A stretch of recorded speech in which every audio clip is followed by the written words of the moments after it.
সালামু আলাইকুম viewers, welcome to Shaira's kitchen and blog. দেখতে দেখতে কোরবানির ঈদ তো চলেই আসলো।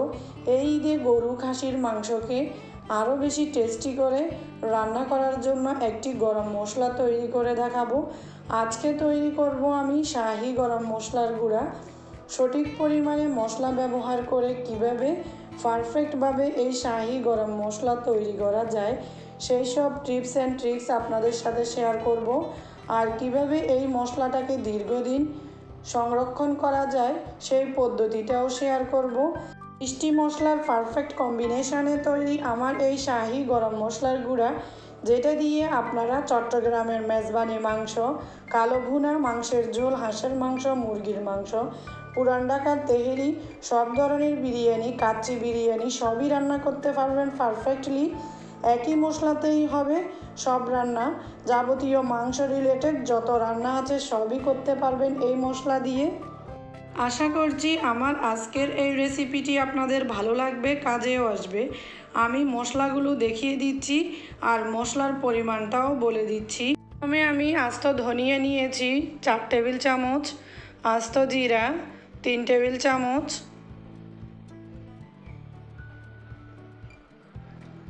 মৌরি বা মিষ্টি জিরা 2 টেবিল চামচ,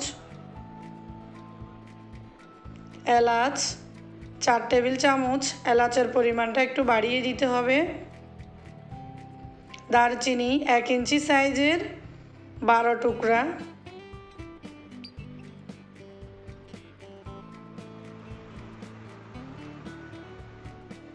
কালো গোলমরিচ 2 টেবিল চামচ,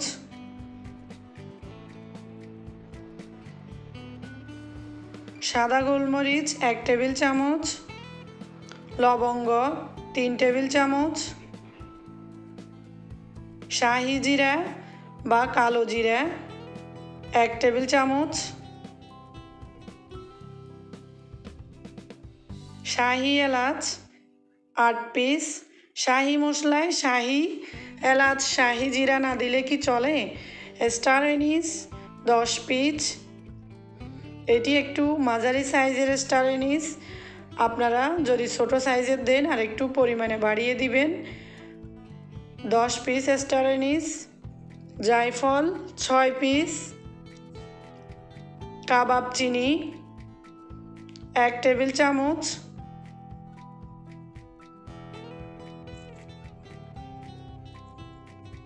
পোস্ত 2 টেবিল চামচ,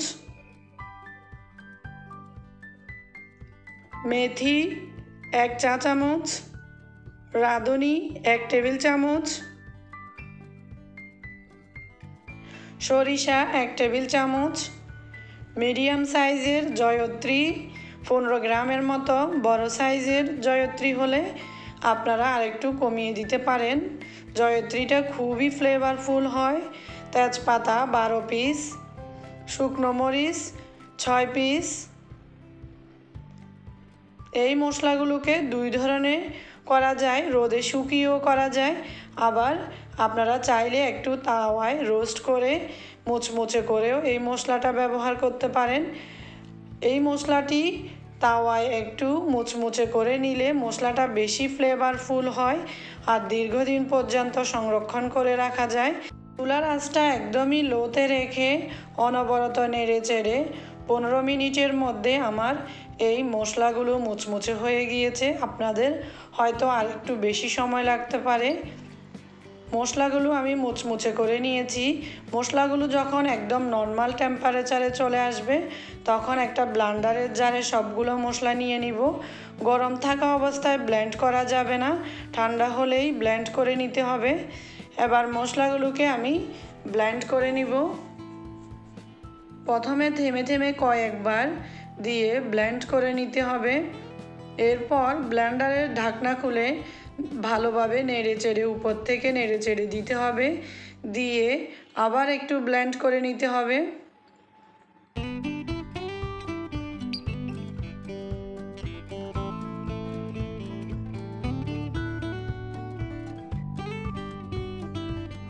ব্লেন্ডারটা অফ করে ঢাকনা খুলে আবার উপর থেকে নিচে ভালোভাবে মশলাগুলোকে নেড়ে চেড়ে দিয়ে আরও কয়েকবার ব্লেন্ড করে নিব।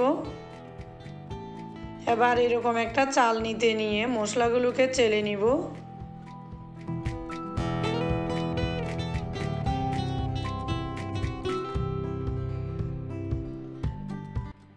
চেলে নেওয়া শেষে মশলার যে অবশিষ্ট অংশগুলো থাকবে সেগুলোকে আবার দিয়ে আরও কয়েকবার করে ব্লেন্ড করে নিতে হবে। এভাবে সব মশলা একদম ব্লেন্ড হয়ে পাউডার হওয়ার আগ পর্যন্ত চেলে চেলে মশলাটাকে গুঁড়ো করে নিতে হবে।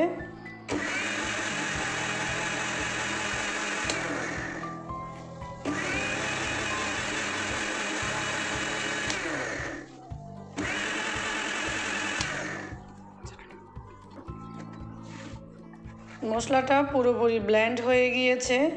এবার একেবারে শেষের যেই অংশগুলো ছিল সেগুলো ব্লেন্ড করে নিয়েছি আমি, সেগুলোকে চেলে নিব।